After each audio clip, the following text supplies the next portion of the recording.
We are now live and recording. Good evening, everyone. Thank you for joining us in person. We've got a few folks here, and thank you for joining us on Zoom. I would like to call this regular meeting of the Board of Education to order. The next regular Board of Education meeting is on Tuesday, September 26th at 7:30 p.m. in the Board of Education meeting room.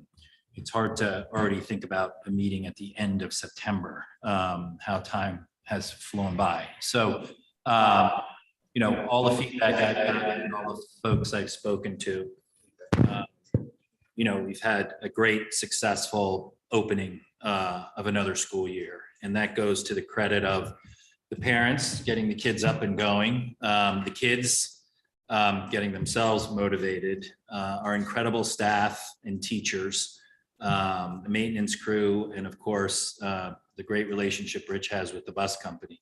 As always, not everything is perfect, but I will tell you, in my almost 9 years of serving on this board, I don't think I've seen, it's the first time I've seen almost no emails around challenges with the opening of schools. So, on behalf of the board, congratulations. It's always an exciting time of year. I got to attend the convocation with some board members, the new teacher orientation. I will tell you, there feels like there's a lot of good energy, going into the fall, back to school, back to work, all those good things. So it's an exciting time of year. We'll hear a little bit in short order about the full opening of Ox Ridge, which has been an incredible project over the last couple of years I had the privilege to serve on. But I think that's exciting that we've got that full school open up there. So we look forward to hearing about that. And with that, I will move on to the next order of business. Sarah? I'm going to make a motion to amend the agenda to add the acceptance of a member of the Board of Education's resignation. Okay, may I have a second on that? John, all in favor? That is everyone that is here. That is unanimous. All right. May I have a motion to accept the resignation of Tara Worm from the Darien Board of Education? Katie Lublin, second by Julie Best. All those in favor? That is Sini, Best, Lublin, Maroney, McCammon, Deneen, and Perrin. Right, so that motion moves. Is there against? Oh, anyone abstaining or against? Opposed? All right, thank you, Mr. Brown. Thank you, Jill. I don't think it's, for those of us that sit on the board, it's not an easy role. We are volunteers. It's incredibly time consuming. We're parents, we're neighbors. And Tara served with us for the last almost 2 years. She did that while also pursuing another degree, as she had some things going on in her life that she wanted to continue her education. So we wish her well. I'm sorry to see her go. She was passionate about curriculum and literacy, and she was a contributing member of the board. So we wish her well in her endeavors and thank her very much for serving on the board. Again, going through the nomination process, going through an election, and then putting the time and energy on this board is a commitment. So we really appreciate her commitment to the board and wish her and her family well. With that, thank you, Jill. So I'm looking at the wrong side of the paper. So I thought it would be important that we go over policy 9160. Just for clarity, it relates to filling vacancies on the board. A member resigning from the Board of Education should present or have presented a letter of resignation to the Board of Education at a regular or special meeting. Tara has presented that letter to me and also the town clerk. Such letter should be addressed to the chairperson of the board and the town clerk. A resigning member should provide the Board of Education with the earliest possible notification of intent to resign, and Tara did that the other day. Having accepted a letter of resignation or having become aware of a vacancy created by means other than the resignation of a board member, the Board of Education will schedule the election of a replacement at the next regular Board of Education meeting or at a special meeting convened for such purpose. Such election shall be made by the majority vote of all board members. The Board of Education shall fill such a vacancy with an individual from the same political party as the member who previously filled such a position, and the board may consult with appropriate town committee for its recommendation. So we are in that phase that we have another board meeting on September 26th. as a board, we'll see who raises their hand and consult with the appropriate parties in town. So, all right, with that, we will move on to public comment. Good evening. If anyone in person would like to participate, please wait for the chair to acknowledge you. You'll have up to 3 minutes to comment. Please state your name and address for the record. Thank you, Michelle. And we'll start with anyone in the audience. Okay. And we will move over to Zoom. If anyone online would like to participate, please use the raised hand option. There are no raised hands. Okay. Public comment toward the end there. We'll move over to Dr. Adley and the superintendent's report. Good evening, everyone, and thanks to the board chair and the board for the recognition of the work of the staff, both here at Central Services and on the ground in the schools for their leadership and getting school up and running. Yesterday, we were pleased to join the community with public officials and first responders at Middlesex Middle School to remember all those who tragically lost their lives on that 9/11 some 22 years ago today. In doing so, we also express our gratitude and appreciation to all our current town and school first responders for their dedication and their service to our community. I'm pleased to share that the DHS Jazz Ensemble have been chosen to perform Saturday on November 18th, and that's at the November Caps Convention at Mystic Marriott Hotel. And that event obviously is open to board members, and we'll send around some additional information about that, just about signing up for that particular event. And if you can stay for Saturday morning, or if you can only come for Saturday morning, that would be a nice thing to do to support the kids. I'll let Swaha talk about the high school representative at this particular point. Update on staffing. We did just receive a resignation from our Spanish teacher at Ox Ridge today. So that's a position that after 30 days we'll have to fill. Regarding special services, the school psychologist position at Tokenique is still open. We have filled the Ox Ridge SLP, and Henley will be, we fully anticipate having Henley filled psychologist by the end of the week. Status on school dismissal manager. We're anticipating it'll be up and running by tomorrow afternoon. I will say, suffice to say, we'll be having to look at some different software options for next year. But that being said, we fully hope and anticipate that it'll be in place by tomorrow afternoon. Suicide Awareness Week is on this week through the end of the week, and there's events primarily at the high school, some at the middle school, and contextually appropriate at the elementary school. And Saturday, October 27th is American Foundation for Suicide Prevention Walk. We will be participating in that as a school and as a district and as a town. We also are celebrating, as the board chair said tonight, the sort of opening of Ox Ridge, not particularly officially, but I thank our principal, Melissa Kay, for being here this evening, and also for her leadership to date during that school. She's hit the platform running, and it's been very well received, and I appreciate her leadership in that capacity. Regarding the ribbon cutting ceremony, we were going to do it on September 30th. Given the availability of some people, I think we're going to have to look at another date, and probably we'll start with looking at the October 7th calendar. We'll try and get it in as quickly as we can. Next week, there's the open houses. All the elementary schools are on Thursday. And next week, we also have 8th grade on Tuesday and Thursday night for the high school. So it's always a busy night, popular night, and good energy for our parents as they return to school. All set. Good. Thank you, Dr. Adley. We will move on to the student representatives report. We have Swaha here. Good to see you. How's the kickoff to your senior year? It's a lot. It's off to a It's a good lot. start. A busy start, but good start. And it obviously feels empty here without John. So It does. Isn't that nice? Thank you for Isn't that acknowledging nice? it. yeah. It does. But the high school is in the process of selecting a new student representative for the class of 2025. And applications are still open, I believe. So if there are any juniors watching this that are interested, this is your chance. And fall sports are in full swing. Clubs soon should be too. It usually starts mid-September after the club fair.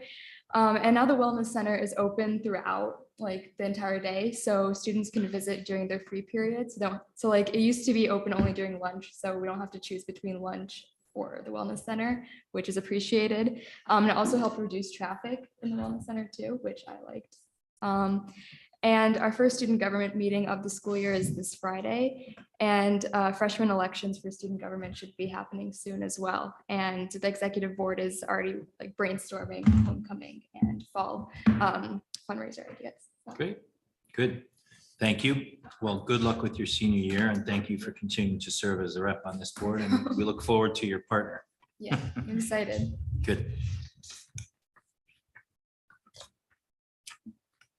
May I have a motion to approve the minutes of the special meeting and regular meeting held on August 22nd, 2023. Dave Brown, second by Dennis Maroney. All those in favor? That is unanimous, with Julie not being here. You can. Yeah. You can approve them. Yeah, yeah. Yeah, you get to read them afterwards or watch them. So that's unanimous. Okay, thank you. Good. Any board committee reports? Sarah?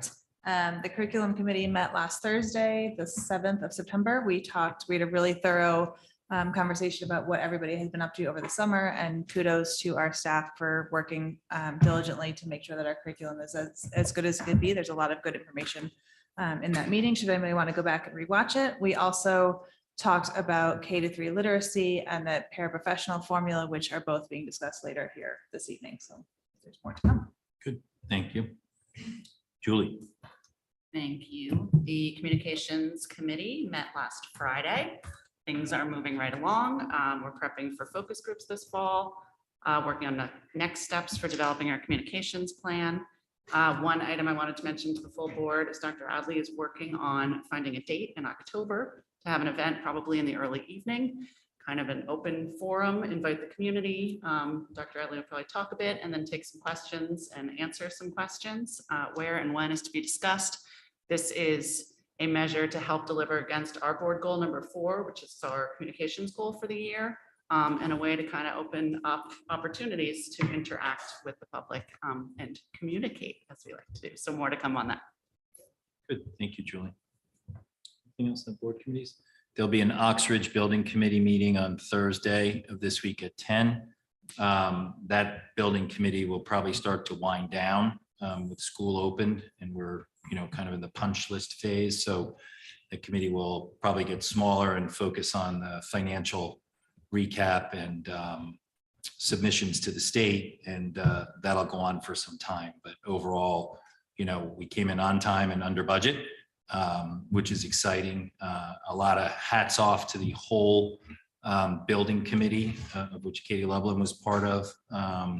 And a real kudos to Kip Coons, who really led the charge on this, especially bringing it home in phase 2. So, Kip's he's a generational member of Darien and has served as a selectman and really led the charge on this building committee along with the whole team. But Kip's an incredible leader and I think really moved the project along and got it to the point of here we are, and we're going to hear a little bit about it this evening. So my hat's off to the whole building committee and Kip Coons.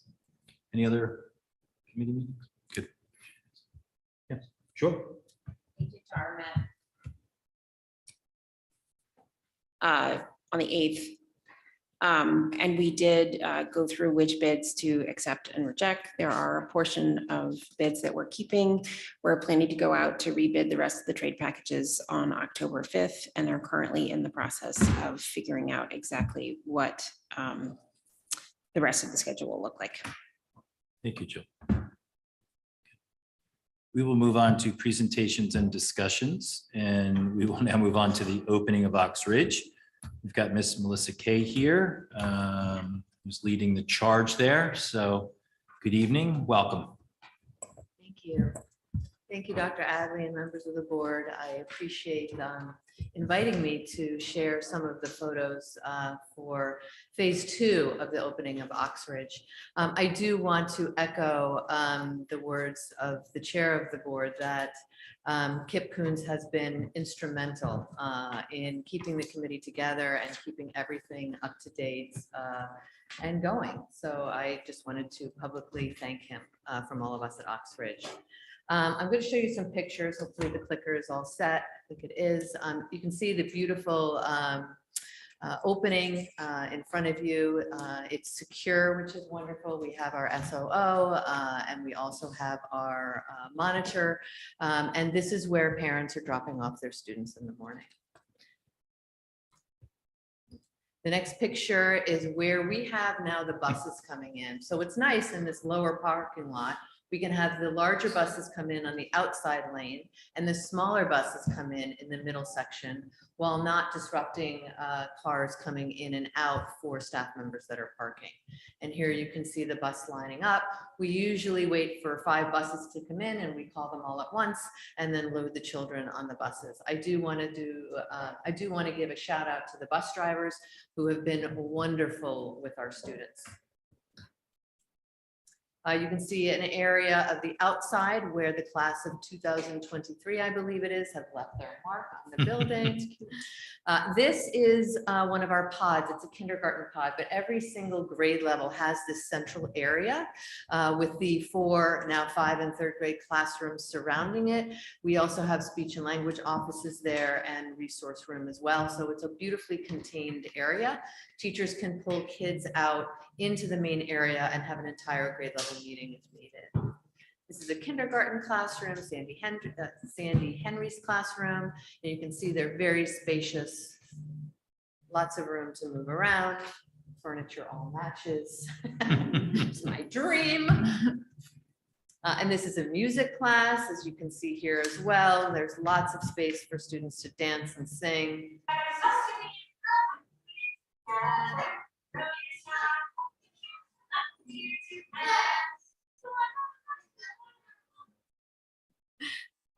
And continuing on with the instruments or if instruments in the music classrooms. This is a very special place and I'm happy that Laura is here. It's our ELP common room, which will serve for several purposes. It'll be a chance for Laura to use to meet with her faculty and staff, for kids to congregate for assemblies, and also what we can call maybe a wiggle space where yoga mats will be out for the kids as well, so they can have some physical movement inside during the winter months. This is our art studio downstairs. Sonia could not be happier with the space. This is our library media center. And as you can see, as I'm clicking through, it's 3 tiered. So the top tier is really where students will be picking out their books, and there's a book circulation desk. The middle tier is where Calla Constantine is teaching her lessons.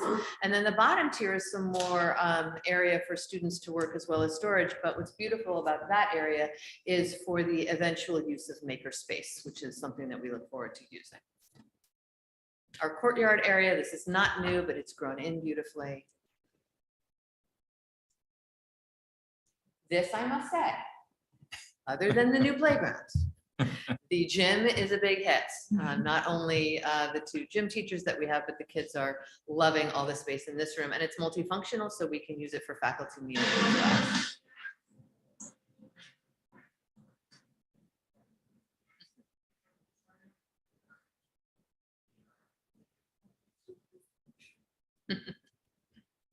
And our cafeteria. What I really love about the cafeteria is that we can have one side where students are eating and the other side having students exit and be cleaned. So it's a nice flow for the waves of lunch that we have. Surprisingly quiet too. I don't know what sound you put in, but it's a pleasure being in the cafeteria at Ox. Important business of getting our healthy lunches. I don't know if you call macaroni and cheese healthy, but I see some greens on that plate.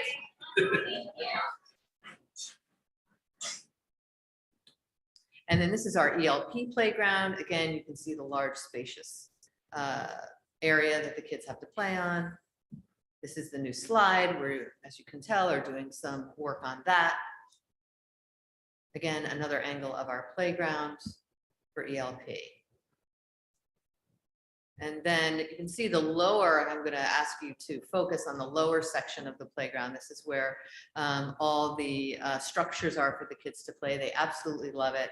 They're looking forward to getting out on the grass field. I believe that's October 1st. And you can see also to the right is where the slide is meant to be. It's not currently open. Again, we're doing some improvements to that as well. I think that might be the last slide. I'm happy to answer any questions. We do have visitors coming to the school, looking actually to model their potential rebuild and renovations after Oxbridge, so that's quite flattering. As with any opening of a new building, there are always glitches, bumps in the road, but we are working those all out.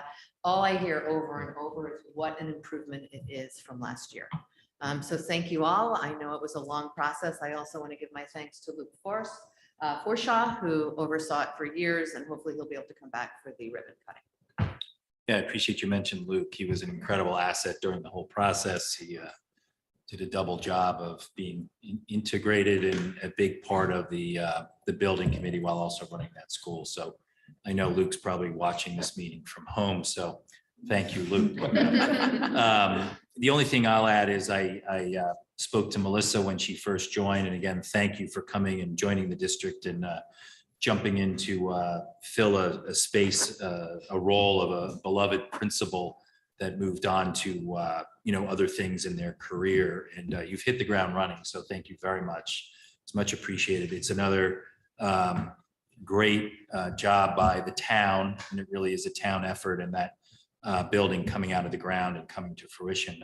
The one comment that Melissa made to me, and I remember the hours and days we spent on the design of this school, and our role was, and our focus was really on the inside, and you're balancing the architects who are always looking for an award or, wanting to replicate the school somewhere else, and you can get caught up in fitted glass and the color of brick and all that fun stuff. But we zeroed in on the functionality of the school. And when I asked Melissa what her thought was as a new principal taking over the school, she couldn't believe how functional it was. And, I went back and, told Kip and other members of the board, I said, to me, that's the ultimate compliment. Does it look beautiful? Yes. But at the end of the day, it's functional and it's delivering the education we want for our students. So mission accomplished. So, Yeah, especially in the classrooms, Duke, I think that the space that children have to do the work they have to do every day, which includes play, is really important. And I can get around the building. I'm not even wearing roller skates. I can easily get around.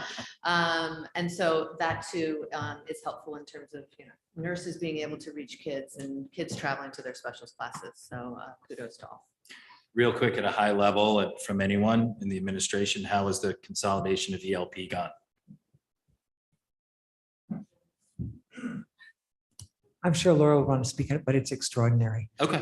good. It's really what we said originally 8 years ago. Is that why when she's the got committee that went big school. smile That on her smile. face there? It is amazing for both the students and families of ELP and the other students, the K through 5, having them in the building. It's an extraordinary feeling. Good. Thank you. Terrific. Good. Well, thank you very much. Any board questions or comments? Looks great. Thank you, Melissa, Good. very much. Thank you, Melissa. And all we shout out to Jeff DeMayo for the photographs this evening. Thank you. Great photographs. We will move over to report on the ESY program for 2023. Mrs. Shirley Klein, Ms. Christine O'Reilly, Dr. Scott McCarthy, and Ms. Laura Straight. Good evening, members of the board, colleagues, students and families. We're delighted to present our annual update on the extended school year program.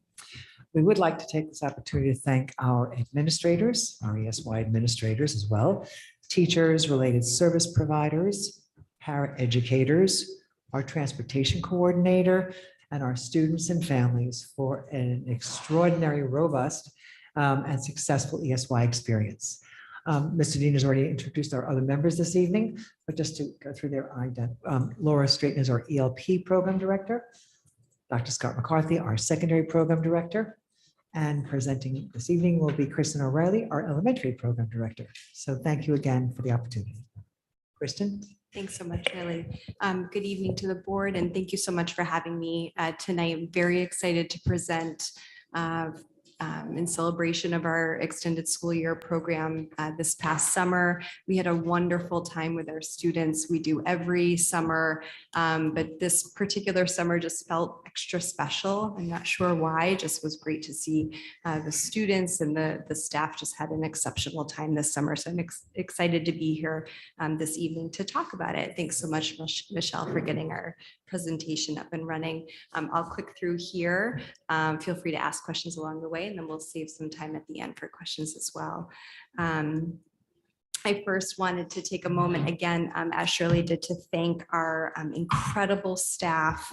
I'll take a little moment too, just to talk a little bit about sometimes the difficulty in hiring. But first, I wanted to just take a moment to thank our special education teachers, our related service providers, paraprofessionals, and the administrators, the time that they took in preparing our schedules for students, preparing the materials, coordinating all of those efforts and materials and sending all of that over in preparation for our students ahead of time and in support of our students and certainly making sure that our students were prepared and ready to make progress on their IEP goals and objectives this summer so that everyone was ready and to welcome our students as they entered our schools, our 2 sites over the summer. So I know many are listening this, tonight, and I just wanted to make sure that they were hearing it from us.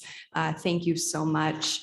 The last couple of years, we have had some difficulty making sure that we were hired and ready to go. We have been able to do that. We have been making sure that our students were well supported. It can be a difficult thing within special education during the school year. That's been a discussion here at the board. That's a nationwide challenge. That's a challenge in Connecticut, a challenge in Fairfield County, and it certainly is a challenge over the summer, and we have been able to do that. So I just wanted to take a moment to thank our staff for coming every day over the summer and being dedicated and making sure that our students here in this community are getting what they need. So thank you.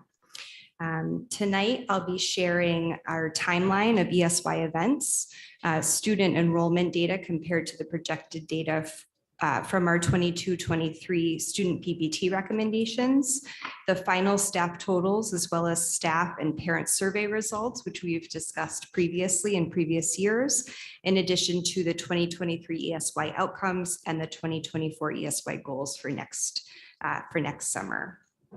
The first couple of slides are going to look familiar to you as they outline the guidance provided by the state of Connecticut in supporting PPT teams in determining ESY eligibility through the thoughtful planning that our school teams take in part for planning student recovery and makeup services within our ESY recommendations for our students.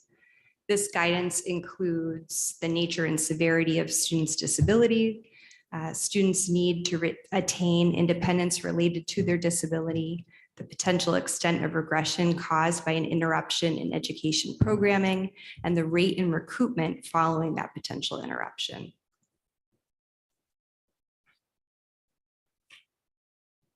In previous years, we've provided you with a planning timeline for the ESY program. That timeline highlights the year-long planning that goes into ESY preparation. And here we have a timeline that captures what happens during the ESY program. So this sort of graphic may look familiar to you. This is certainly the timeline of exactly what has happened over the summer. The program began with an orientation and move-in day for staff and providers on June 23rd. On this day, teachers and related service providers organized their teaching materials and classroom spaces for setup, preparation of student arrival on Monday, June 26th.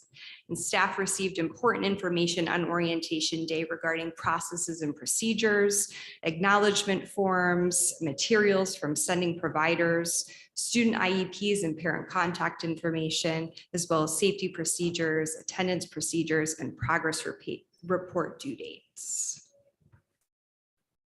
Students arrived for their services on June 26th, where they were welcomed with huge smiles and warm welcomes by staff and providers. During ESY, students engaged in a variety of services and activities.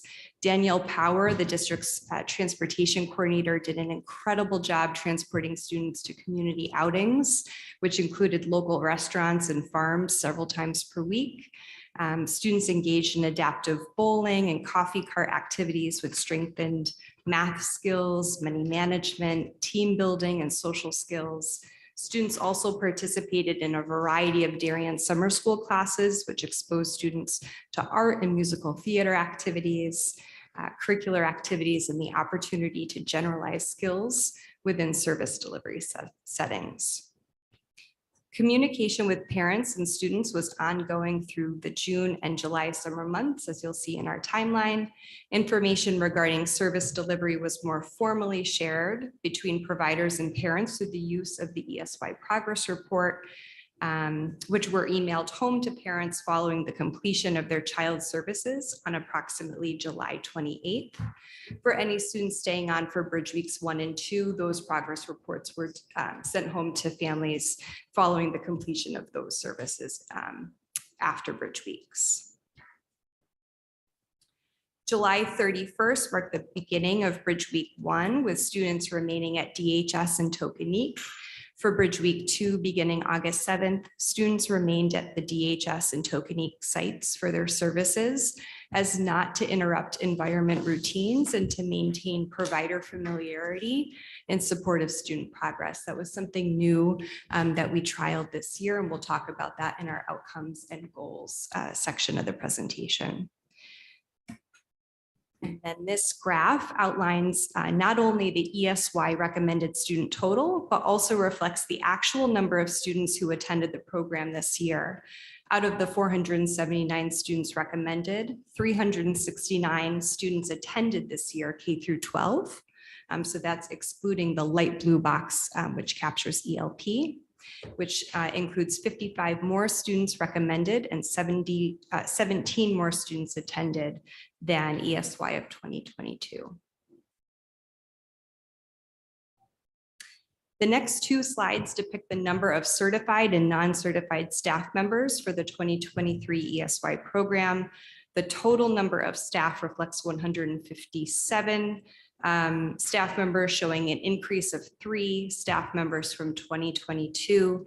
And then this graph on the second slide reflects those percentage increases, accounting for an increase in paraprofessionals, occupational therapists, and school psychologists within those 3 categories.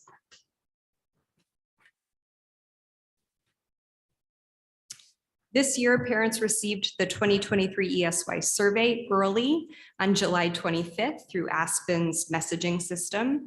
62 parents shared their feedback regarding ESY communication and logistics, as well as their experience with transportation.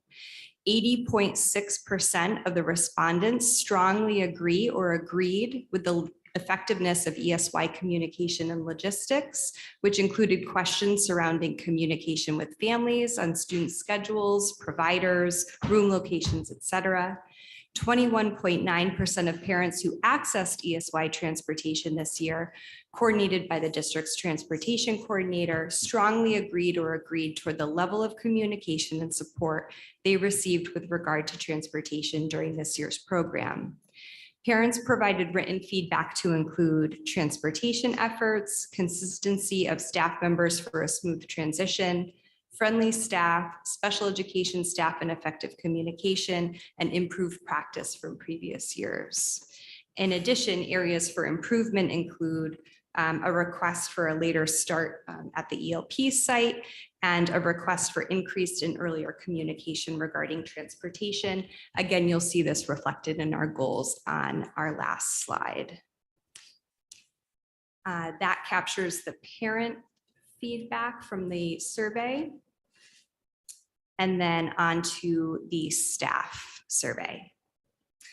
This year, ESY staff at both the Tokenique and DHS sites received a survey to collect their feedback. 50 staff members responded, 98% reporting that they strongly agree or agree with the effectiveness of ESY communication and logistics. 59.3% strongly agree or agree with the effectiveness of ESY transportation, and 86.75% strongly agree or agree with ESY safety and administrative responsiveness. In addition, and Alicia Datt, our Director of Mental Health, I think will appreciate this. Staff had the opportunity to report their top 3 feelings from the 2023 ESY program, which include that staff felt happy, calm, and confident. Staff went on to report that this year they felt everything went well. They received the communication they were looking for when they reached out to their building administration. Communication was clear between parents and staff across the board, and it was the best ESY in a long time. That was sort of what they reported.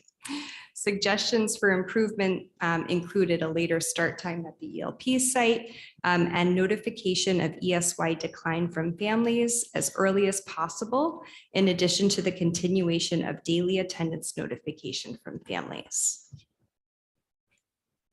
And then lastly, on to our 2023 outcomes and 2024 goals. Our outcomes included an updated student absence communication to providers throughout the day, which we were able to accomplish electronically. We were able to provide earlier entry access to our ESY building sites, which included Tokenique and DHS. We were able to accomplish this with the support of our IT department and Kevin's exceptional custodial staff. And as I was saying before, that continued early recruitment of our service providers is so key and essential. We were very successful in recruiting early on, which was a huge asset. We were very successful in fully staffing ESY this summer. So we have that as a continued goal going into the 2024 season. In addition to that goal, we also are excited to report that we are looking forward to trialing a new feature in Connecticut SEDS going into the summer. We are going to be creating a custom progress reporting feature where we'll name ESY as a progress report within the system. And so rather than using the progress report template that we've been using in the past, families will receive a progress report similar to what you've been receiving during the school year. Through the portal, you'll receive your progress report for ESY through Connecticut SEDS, aligned and tied directly to your child's IEP goals and objectives. And so we are looking to use that feature come the summer. Our next goal is, in addition to the electronic absence communication system that we currently use, based on the feedback from our surveys, we will also include the student decline feature as well. We are considering, we are also going to include the earlier and increased communication with families regarding transportation aspect. That was something that became clear within the survey feedback. And we've communicated that alongside Darien Summer School feedback to both the Darien Summer School departments as well as transportation. And then in addition, we are looking to maintain DHS as a site for Bridge Week 2 as well. We got a lot of positive feedback about that. So that's what we're looking to focus on for our upcoming summer. And that concludes our presentation tonight. We have Laura and Scott here for any questions that you may have, and we are happy to take any questions for tonight. Kristen, thank you very much. Of The course. team in the front row there, thank you very much. Mrs. Klein, thank you very much. It's a yeoman's effort to pull that off. I participate in drop-offs and pickups up there, and I roamed around a couple of times over the course of the summer, and I'm always amazed by the energy that's up there and the amount of people that are up there. So it's an incredible program, and a big thanks to the staff that pull it off, the parents that sign up and get their students there, and the students that participate. The couple of times I was up there this summer, it was full of energy, and So that's exciting. So I'll open it up to any board questions or comments. Jill. Thank you. Thank you for the presentation. I'm excited to hear you all looking at the progress reporting feature and tying that to IEPs and also through sets. I think that's a wonderful idea. I look forward to seeing how that works. I'm very pleased to hear about Bridgewick being at DHS and potentially staying there. I think it's very meaningful for older students to be able to stay in an older building. It was something to navigate, trying to explain going to elementary school. Yeah. The transportation, I think one of the reasons we're seeing a difference between parents and the staff experience is because there is actually quite a bit of transportation going on during the day that's exciting, you know, with the way that the children are, some of the students are, as you mentioned, going off to do site work and things like that. So I think it's a pretty complex network and a lot to manage. Yeah. So it sounds like what you had going during the day, communication was great. Just there's a delta with making sure parents are aware of when the buses are coming and going. What are the plans to look at that so that kids are ready on time before the school? Sure. I know that there were some hurdles in the beginning this summer that Danny experienced when she was sending out communication. Many of her emails were going to family spam folders. So she was sending that communication out to families. And then it turns out a lot of that communication was not reaching families. And that had important information. Okay. Information about you can expect the bus to arrive at this time, you know, and families were not receiving that. So that just sort of set things off to a difficult start. Okay. So I think that can be easily fixed, and that was fixed pretty quickly. Wonderful. So things like that, you know, that I just think we won't experience again. And once we were able to fix that and then communicate that information with families, I think that helped a lot. May I just add to that? And I know Kristen mentioned it in the presentation also. Danny coordinated all these efforts with an extraordinary run for the first time doing that. She's in agreement of how we can send out those transportation a bit earlier. Okay. Wonderful. We're also working with Danny to make sure we give her the information of families who have declined it. So our bus routes, when she's doing the routes, there's not 10 families that show up that had declined it. Great. So we're going to work on coordinating those efforts as well. Okay. Thank you. Thank you. If I could just say, I just think we summarizing all that, essentially, we're just going to do like a wee bit of an audit of it internally, how from the first time that a student's program is recognized and needs to how it gets to transportation and how that's communicated. So all the players will be involved in actually looking at the rules and trying to come up with recommendations for improvement. Sarah. So the ELP ESY was at Tokenique, yes? Is there thoughts to move that to Ox now the ELP is at Oxbridge? Yes. That was the intention. It wasn't ready this year, but as you can see from Laura's reaction, smiling there, she can't wait to be in Oxbridge. No move. The best part is no move. All those artifacts and furniture and everything else is exciting also. So for ELP. If I could just add to what Kristen and Scott and Laura presented also, and I know you already know this, but imagine an ESY program. Typically, summer school is not the most exciting thing for children and families. But to Kristen and Laura and Scott's credit, amazing, extraordinary that when you said that, Mr. Deneen, our kids really enjoy going to our summer program. They look forward to it. They're running off the bus. They're having an extraordinary time. So we do take great pride in being able to do that for students and families. And anytime you want to stop by and see it, we'll get some photographs next year. We try to keep a lot of the stuff just, asking families if we can show photos, but just know that you could walk into that building anytime and see children delighting in learning and playing and staff as well. You'll have a tough time, Laura, keeping kids in the classroom with those playgrounds and fields at Oxbridge. Katie. Thank you. I have a couple of questions, but I'm happy to parse them out if other board members do as well. Kristen, I was hoping that you could speak a little bit to how you measure the success of the program, and if there is a goal or progress review, broadly speaking. I know that you mentioned the progress reports are sent home to parents about their individual students, but I was hoping you could speak to how the district measures the success of the program. Sure. I think we try to do that when we're reporting out on the outcomes and the goals each year, and our accomplishment of those. And then we also, the survey is a relatively new thing for the ESY program. We just implemented that within the last couple of years, and we've been trying to make adaptations to the survey. And so that's some good data for the ESY program that hadn't been previously collected. And so having some, data points and making sure that we're responsive not only to parent feedback, but also to staff feedback is sort of our way of gauging not only our responsiveness, but sort of the responsiveness of the program as a whole, is sort of our current the way that we're currently operating. Shirley, I don't know if you want to add to that.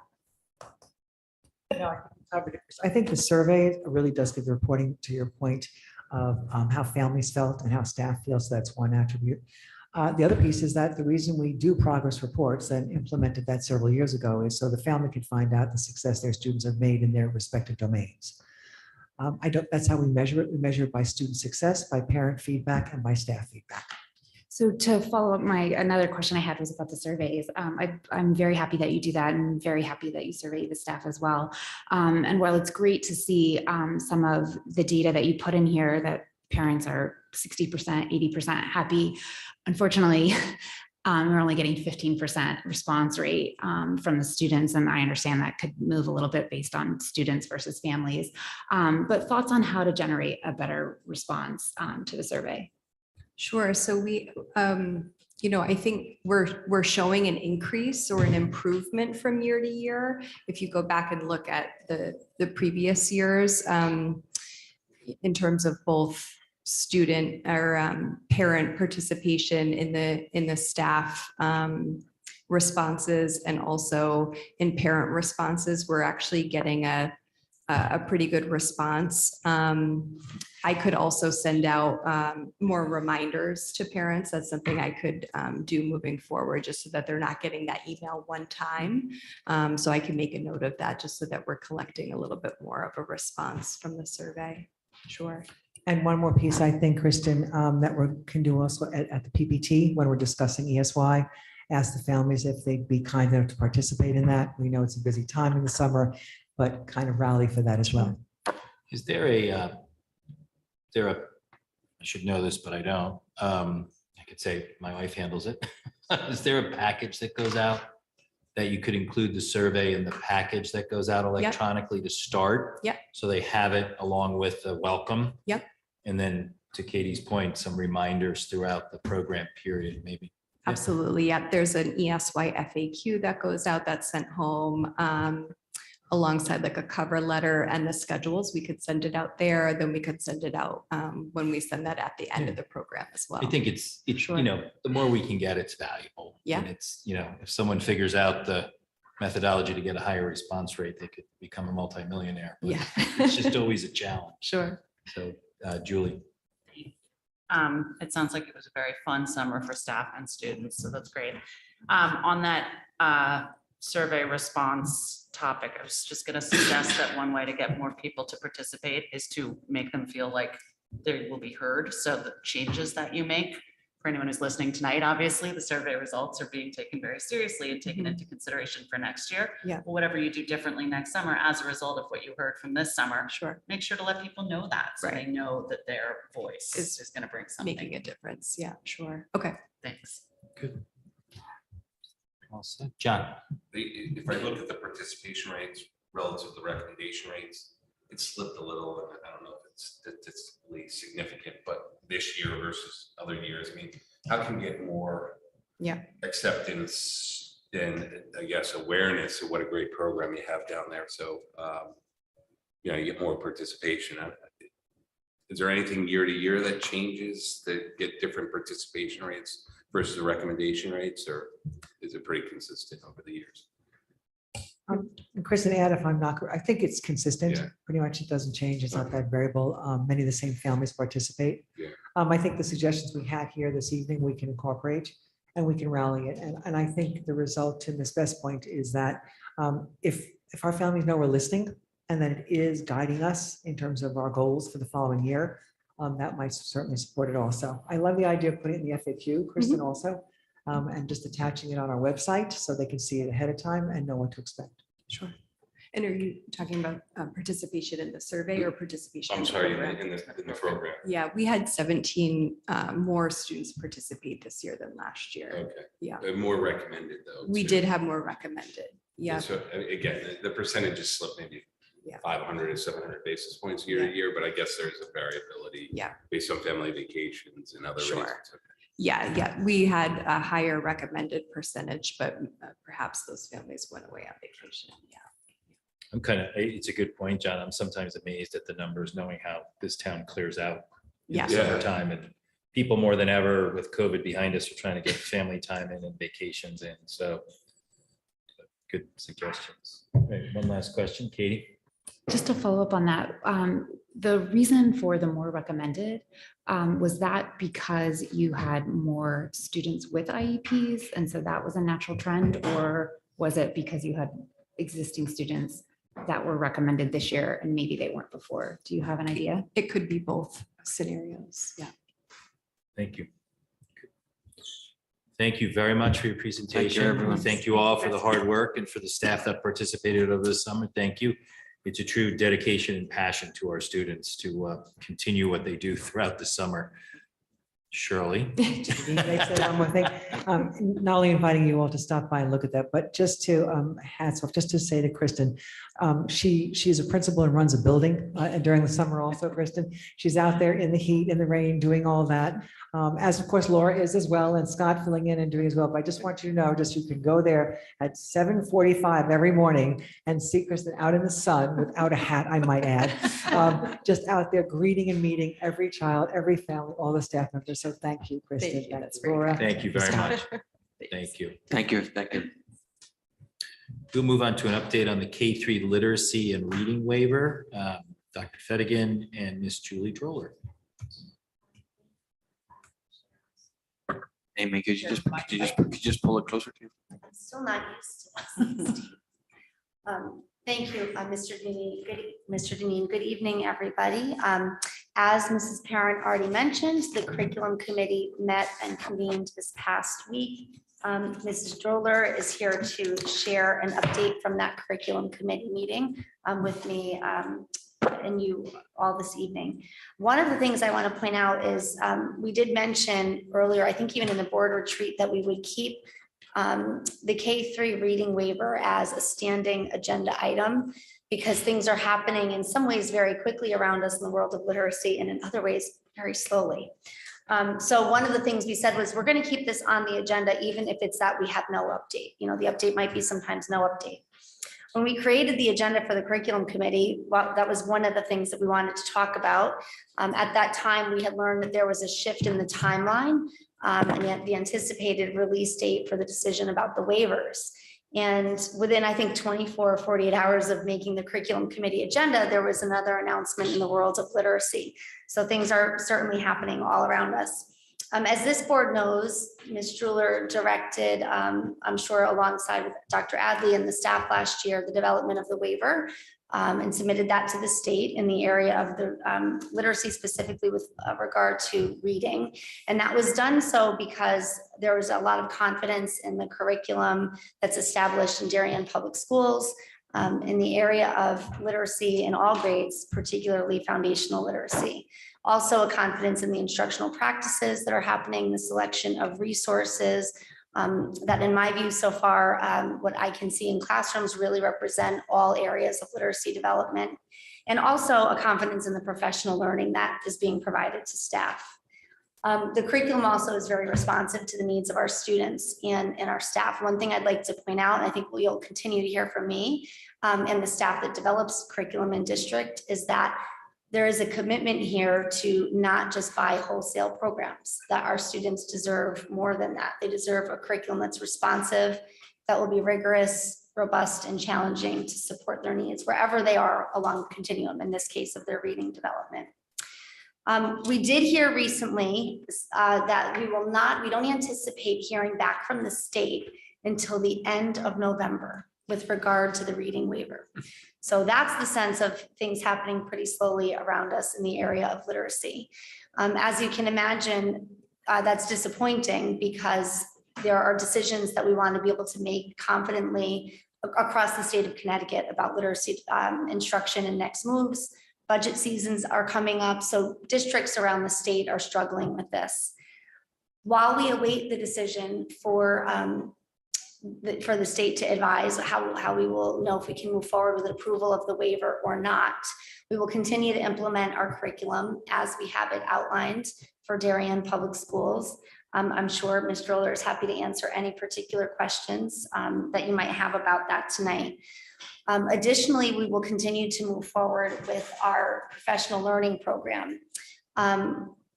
There was an announcement. This is the added, I guess, exciting piece. While we were notified that we're waiting for the waiver decision, there was another announcement simultaneously near after, I think a week ago, Friday, that there was a shift in professional learning and delivery service at Teachers College, Columbia. One of the things that's important to know is our contract remains with Teachers College, although some of the staffing has shifted at Teachers College. One of the reasons Mrs. Droller and I learned, and we spoke directly to the director, the new director who's taken place of Lucy Hawkins at Teachers College, is that there's a tremendous focus and I think opportunity with Teachers College for the project to work with other departments within Columbia University, namely the departments that support, for example, educating multilingual learners. Also, there's the idea of digital literacy and how that will influence curriculum, instructional practices, and professional learning, even with our youngest learners. Additionally, the TC is looking at cooperating with the ChildMind, which is the institute that spends a lot of their research area and focus on supporting students with dyslexia. So a little bit of a different approach with the science of reading. So there's a different opportunity with Teachers College in this shift. Simultaneously, Lucy Hawkins, who's been the director of that project for a very long time, has left Teachers College with regard to the project.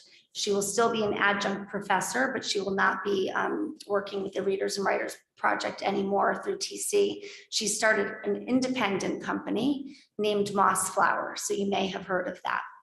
Some of the staff developers at TC are only working at TC. Others are only working at Moss Flower. And then there are some that are working through TC. They're full, employees through Columbia, but are also consulting privately, I guess, in their practice through Moss Flower. Our staff developers are associated with Teachers College, which is now called Advancing Literacy.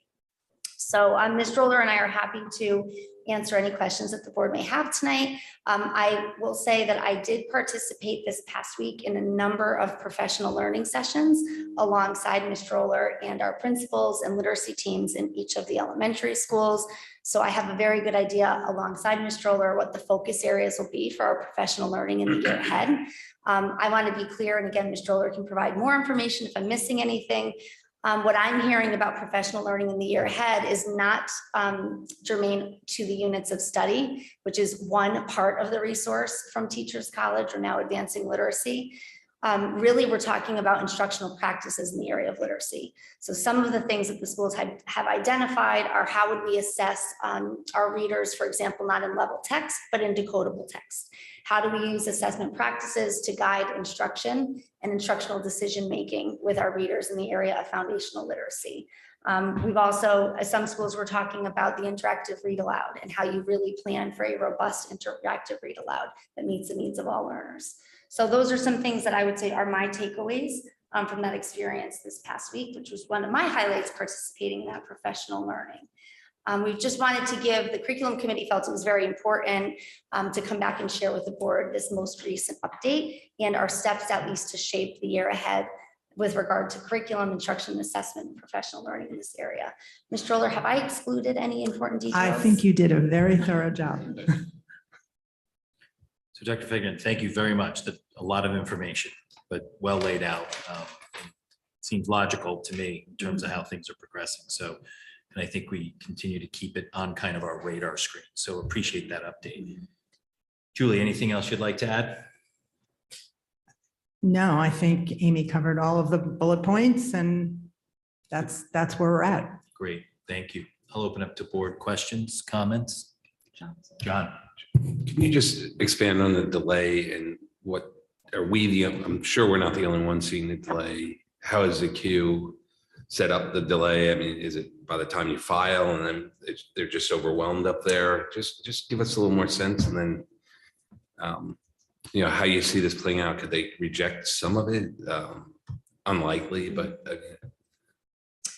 Thank you for the question. I'll do my best, and I'll also, of course, ask Dr. Adley if you have any different intel as superintendent and Mrs. Stroller in your circle of colleagues in the world of literacy and elementary curriculum.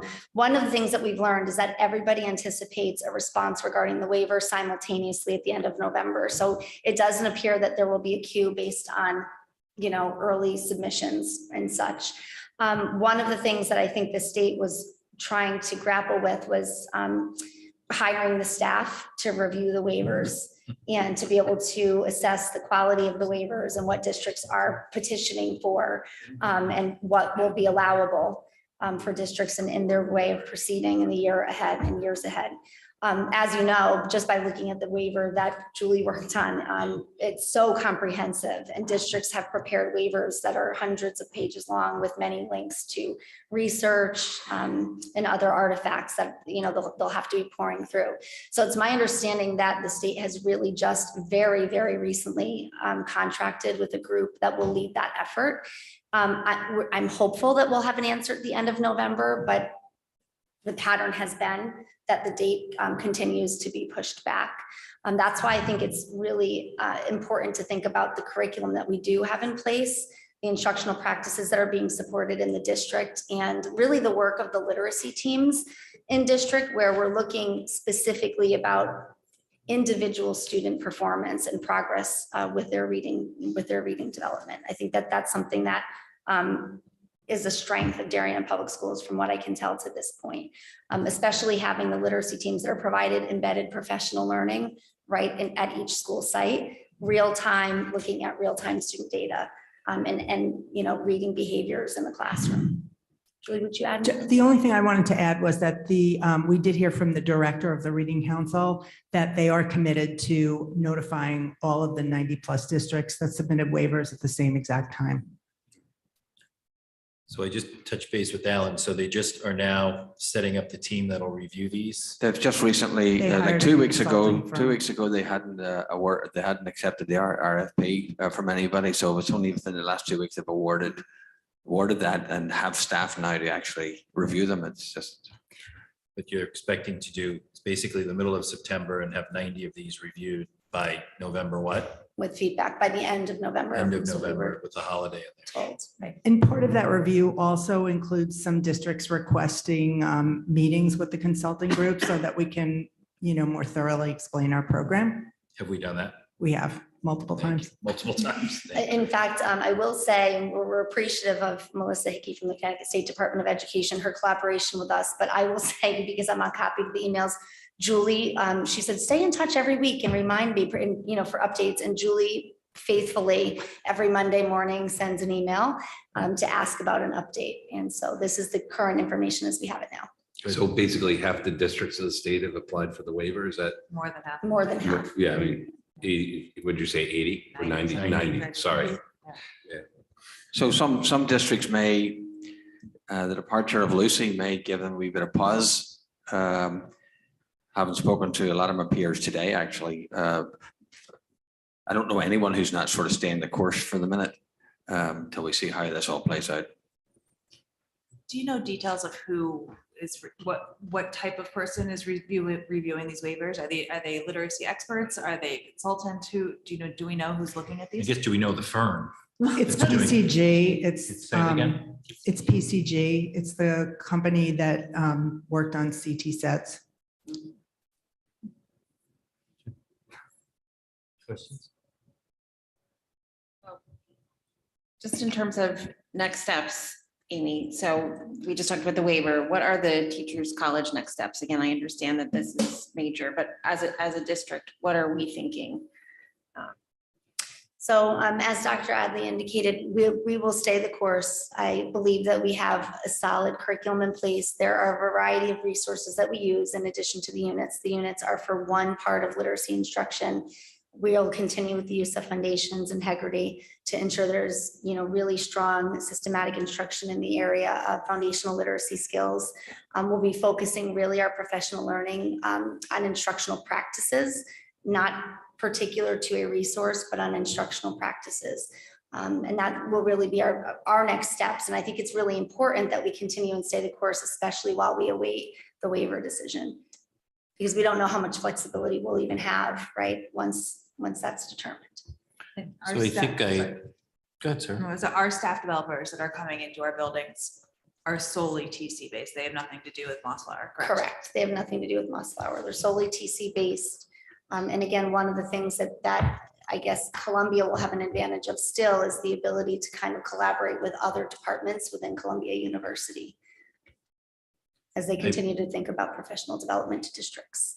I appreciate, I think, you coming on board and diving right into this through the thick of it. I think it's nice. We can value your view as an outsider looking in now that you've hit the ground running here. So appreciate your viewpoint and us continuing the path we've gone down. So I appreciate that. And I am really appreciative of the timeline that we had some professional learning this past week, right, when this announcement was made, because I was able to participate firsthand with our staff and with Mrs. Droller to really understand what the focus area will be in each elementary school and why. good. Thank you, Katie. Thank you. Thank you, Amy, for that. I really appreciate the level of detail and for you calling out the news that has come out. The separation at Columbia seems to be a momentous confirmation of concerns that have been widely raised about the foundation of units of study. So I have a lot of questions about how we'll go forward this year, including, kind of what we're committed to in terms of contract, how we see things play out with Columbia, what we think will be different. So really to that point, I would just ask that we can continue this conversation on a regular basis, because I think that, we have been talking about it for a while. We did just purchase the new units of study. They're still in our classrooms. But this is a very significant break that I hope that we can continue the conversation as we keep going forward. As Amy said, it's going to be on our curriculum committee agenda, ad infinitum. So Good. Any other thoughts or comments, John? So this is the second year of the waiver process? Am I correct there? It started in 22? Correct. The It- waivers were submitted last year, Oh, last spring. this past school year. okay, so. Got it. This is the first time. Got it. So we have no relevant data.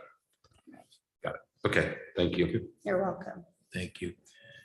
Julie, thank you so much. Dr. Fedigan, thank you. Thank you very much. Welcome. It'll be a continued agenda item. But thank you. Very detailed update. Thank you very much. Thank you for the good questions. We move on to presentations and discussion on proposed board master agenda for August 2023, February 2024. Dr. Adley. So a couple of things in here just to note, we tried to build in, if you remember the sort of calendar we built offline a little bit for certain topics that the board want to visit and revisit. So we'll build those in. I'll point out that we have a full literacy update also, just as including every aspect of literacy in December. We also, if you take an item like following up on naming rights, you'll notice that there's two. One week there's one, and then the next week there's a follow-up because whether we're going to take action or not take action on that, that's actually going to the policy committee first at the end of the week. The mental health and wellness is on that also. And I'll just point out that we included the whole budget process. I don't want to lose this institutional knowledge of like this budget process. And also we included in here some processes, maybe not meetings, because very soon will be upon us and we'll forget about what are we doing during budget season, who's getting books and all the rest of it. This is kind of where we've left it. If the board wants to, review it, okay, I'm okay with that, obviously. But this is kind of where we left the process wise. We even have crossed out some meetings that we changed in the process, so it's not normally like this as sort of like detailed process wise, but that's what we said we were going to do. Now, we didn't make a definitive affirmation of some of these things, but it was the last proposal that we looked at. Good. Thank you. Board questions, comment? I have a couple questions. It, Sure. Sarah. October 24th and November 14th seems super heavy. And I'm wondering if we can move anything up. I know that requires work on staff part, but it just seems that the 24th will be here and the 14th will be here for a very long time. I'm wondering if we can adjust, if there's anything that we can move up, like could Genius Hour move up, or could the auditorium phase 2 move up? I'm just throwing ideas, Yep, but yep. my other question was, on the 14th, you have possible further action on Power School. Maybe I missed it, but I don't see the initial conversation on Power School. 14th of November. The last bullet is Power School. This is, I don't see it the first time. no, I think it, my recollection that's going to come to curriculum committee as well. Is that I what, okay, think. okay, so it's common curriculum first and then Yes. that's the only, that's a possible action. Okay, Am I correct there, Richard? I think it is. Yeah. it is. okay. I'll look and see if moving some of these things, but given some of these are going to various committees beforehand, Yeah, that's that's kind of true. what, That's that's tricky. kind of what's triggering. things. Katie? Thank you. I had thought that last December, we had talked about moving up the special education update to October instead of December. Is that a possibility of having it earlier in the year? Just, it's in December 12th. I don't have it down in this, I don't have it down in the, I'll call it the sort of auxiliary calendar that we had made out. If anybody else has a recollection that we had to move it or we're moving it, I'd be happy to entertain that. Shirley or Dr. Adley, any thoughts on the timeline of delivering that in terms of work that has to be done or data that you're collecting from the beginning of the school year? I think October 12th is too early, just in the school year. And It just feels too programs. early to me. I would just want to collect more information to present to the board. Yeah. Which is why we usually do the half mark December before the holidays. So I think that time does work. I don't recall the conversation. I'm sure it may have been there. That said, I want to revisit also because I think just for information to share with the board, December. would Yeah, I be think time. we've also talked about it. Then we've talked about it at what point in mid-year we get enough data around it too. So- Yeah, my recollection was that it had budgetary implications, was that that the data that you collected in the presentation, really that the following school year's budget was sort of in its proposed form, as opposed to maybe more coming out of that discussion at the board table that might then affect the next year. That's a good point. I do believe that that's a very good point. I don't think December would compromise that though. Rich? Oh, yes, it would. Oh, yes, it would. Oh, yes. I mean, we need to know those things. How about if we look for a November date? Is that okay? Okay, let's look for How November. about you date. think about, we have a quick discussion maybe at the next meeting, you think about Right. what you may want to carve out that's budget focused versus just kind of the special ed update. You know, that might be a way to look at it. Thank you. Good, So- good so, points, thank you. I'll just point out also on October 24th that I left in the Board of Education guidance discussion with the superintendent about the upcoming budget. I don't know if you want to keep it in it, but I left on it. Wait, what bullet are you talking about? Sorry. Don. Midway down October October 24th, Board 24th. of Education guidance to superintendent. about- Oh, yeah.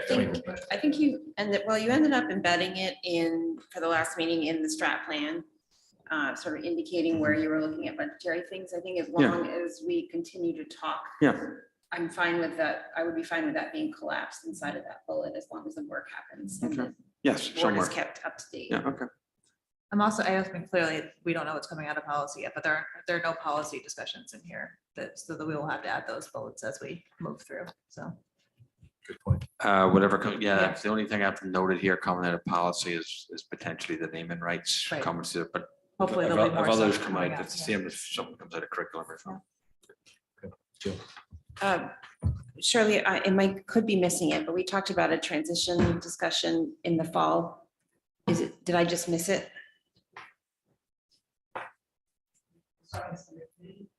Okay. The discussion was to establish a steering committee in the fall, and Scott and I are working on that.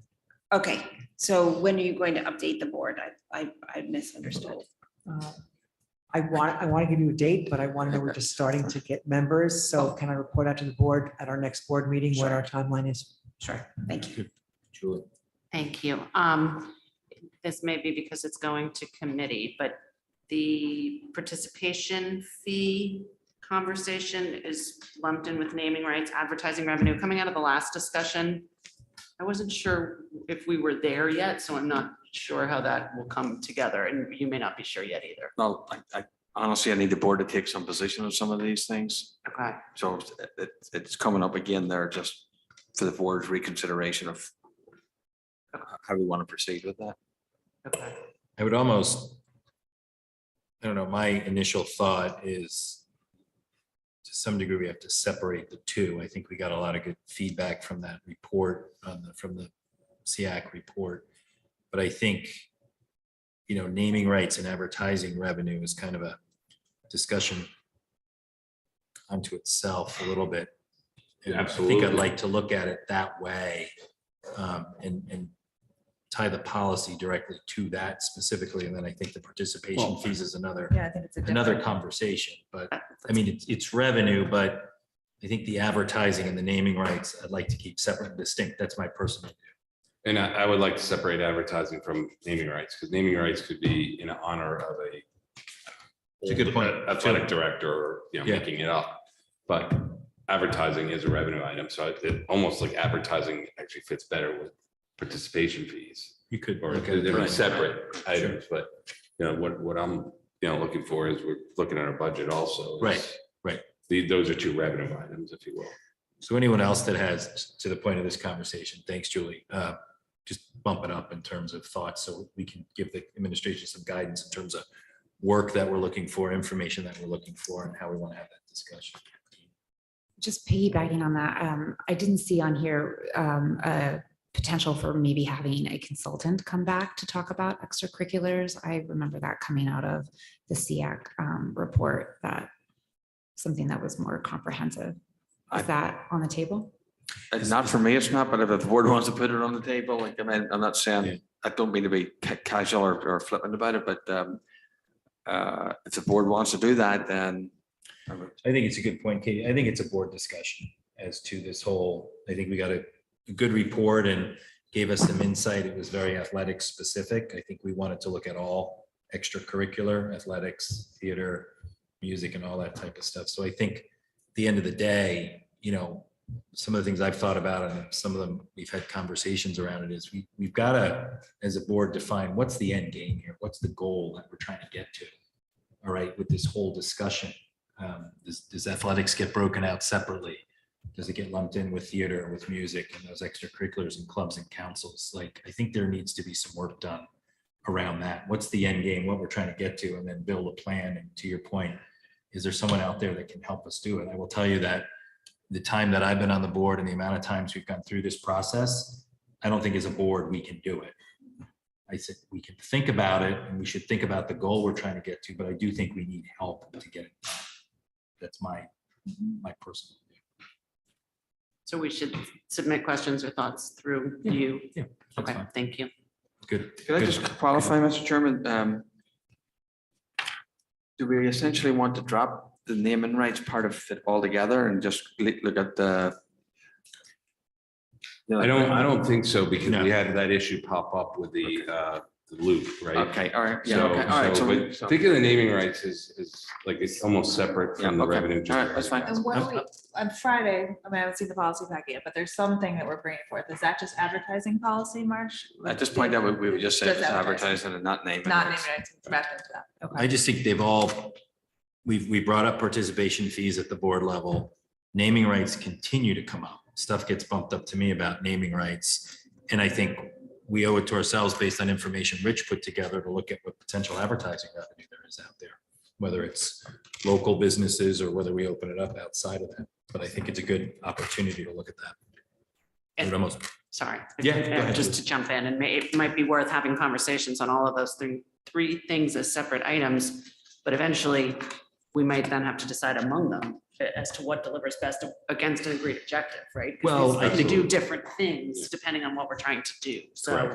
Exactly. And I think just to that point, I think separate them, have the discussion, and then we may come out with a prioritization from that discussion and determine what additional work needs to be done.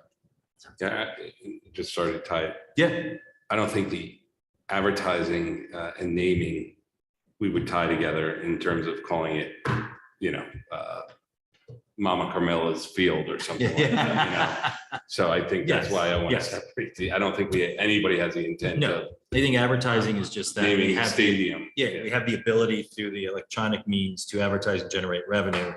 We need a process and a policy in place if and when someone proposes naming rights, either whether it's to honor someone or whether it's someone potentially making a donation, and the reasons around that. I think those are all good.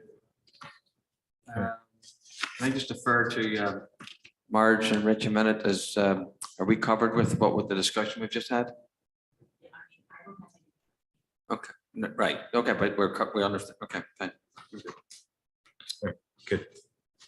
Anything else on the proposed master agenda? So we'll make those revisions and bring it back. Okay. Jill? But you are planning to cover naming in the future, right? Just not on the 24th. Well, no, whatever you tell me to do, but it needs to. Yes, I think we should cover them both. yes. Yep.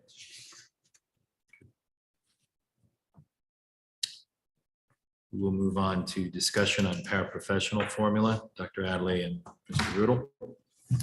So I think that this went to the curriculum committee. We had the discussion. The board wanted to look at this. They come up with a budget process last time. So they just wanted to look at this formula.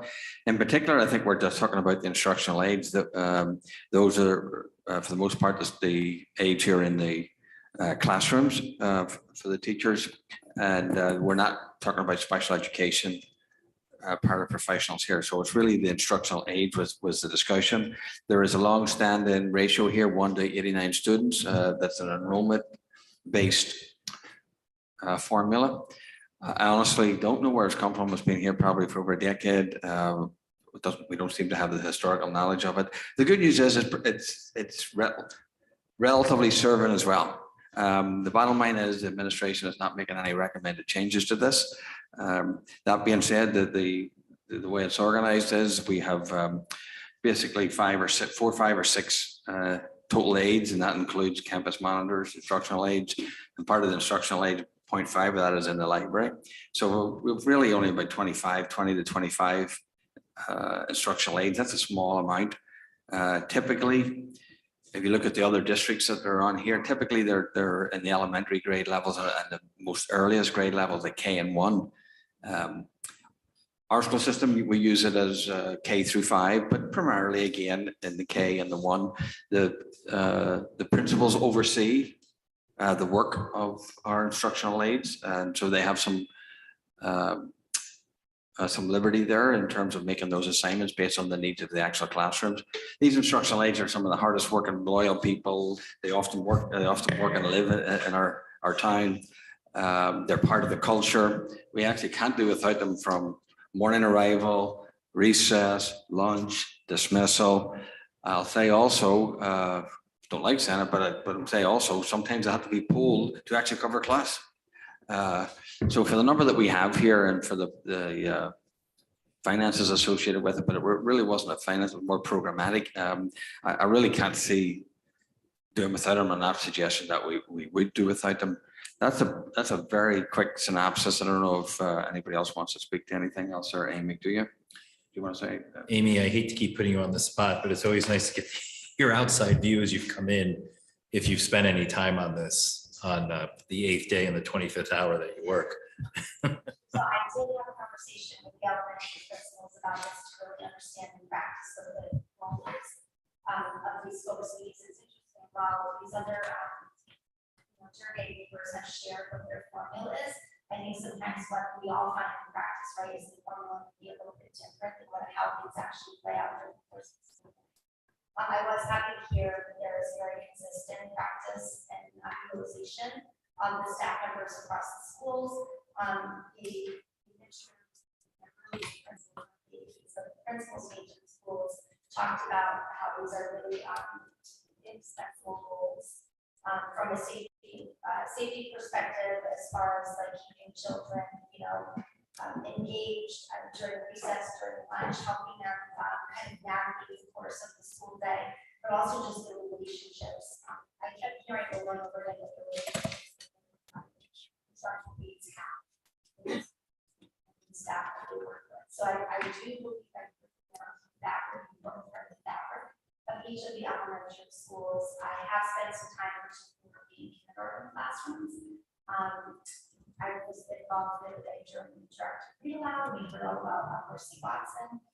Kenny, there was a paraeducator in there that I was able to observe just in practice, working alongside in instruction, working alongside students and learning how to enjoy the story of the perfect. So I think, again, as Dr. Evans said, most of the focus of their work is kindergarten and first grade, certainly instructional, but also other operational.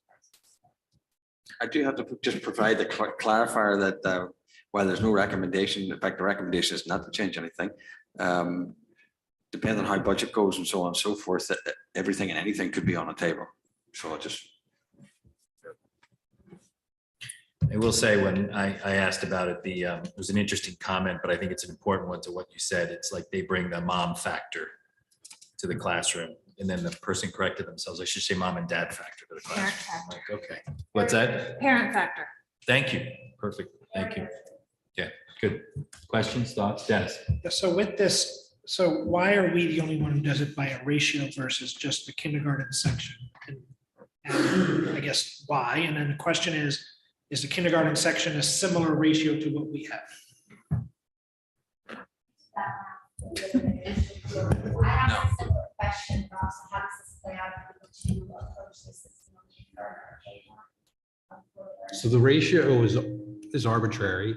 There's no magic behind 80 or 89. I mean, you could have picked 70, you could have picked 100, right? So nobody does a ratio because typically you don't have instructional pairs in 4th grade and 5th grade, or even 3rd grade. It's primarily kindergarten pairs, and in some districts, 1st grade. If we were to just do kindergarten pairs, you would have 19 kindergarten pairs, but then you would have the issue with the library. And so if you have a half a library para at each school, you have 2.5, right? So you'd have a little bit more than you currently have. You have 21.5, but it would probably be difficult to recruit a half a para in a school. 20 of our folks are instructional needs and 5 are monitoring. Correct. So you would end up being at 21.5 versus 20. That was math and all the other day. So it's a good one. Good. Okay. Any other thoughts or questions? Good. Thank you. We'll move on. Marge, any updates or anything on the personnel report? Alan gave us an update there. We will move on to item 9, action item, contract between the Board of Education and the Superintendent of Schools.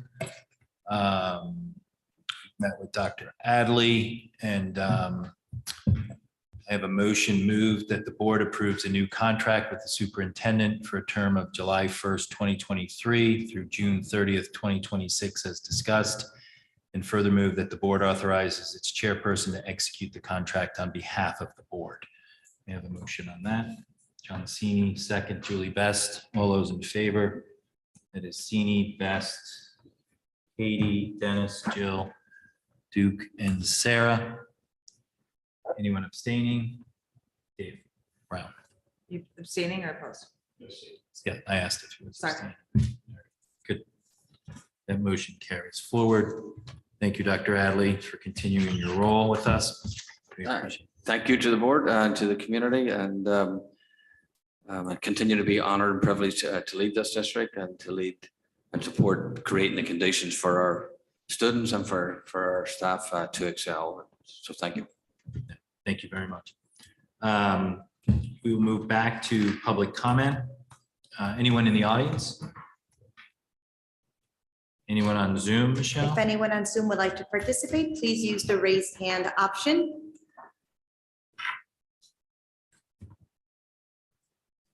No raised hands. Okay. Thank you very much. Thank you for those attending in person and on Zoom. Thank you again for an incredible school opening. We continue to move forward. Hope we'll have some cooler weather. May I have a motion to adjourn? Julie Best, second by Dennis Maroney. All those in favor? That is unanimous with every